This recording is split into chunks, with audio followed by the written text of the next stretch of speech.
স্বাধীনতা এবং জাতীয় দিবস উদযাপনের ক্ষেত্রে আমরা ঐতিহ্যগতভাবে আলোকসজ্জা করে থাকি।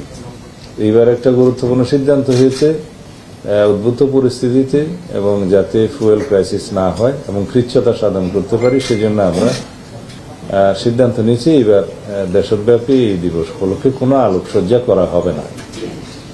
এটা একটা গুরুত্বপূর্ণ সিদ্ধান্ত। আর যাতে নিরাপত্তা নিশ্চিত করতে পারা যায় সব দিকে, সবাই সেটার ব্যাপারে আন্তরিক হন। সংশ্লিষ্ট সকল দপ্তর, মন্ত্রণালয় এবং জনসাধারণ সবারই আমরা সহযোগিতা কামনা করেছি। আর 25শে মার্চ গণহত্যা দিবসটা পালন করা হয় অত্যন্ত ভাব গাম্ভীর্যের সাথে, অত্যন্ত বেদনার সাথে।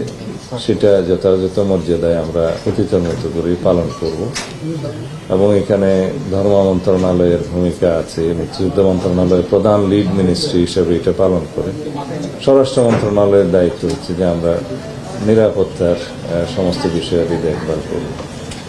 আর 26শে মার্চ প্রত্যুষে যে সাভার স্মৃতিসৌধে পুষ্পমাল্য অর্পণ মাননীয় রাষ্ট্রপতির, মাননীয় প্রধানমন্ত্রীর এবং মন্ত্রী পরিষদের আর বিরোধী দলীয় নেতৃবৃন্দের এবং অন্যান্য সামাজিক রাজনৈতিক সংগঠনের যে পুষ্পমাল্য অর্পণের বিষয়টা আছে, সেটা যাতে নিশ্চিত নিরাপত্তা নিশ্চিত করা যায়, যাতায়াত যাতে সহজতর করা যায়, সেই বিষয়ে আমরা সমন্বয় করেছি।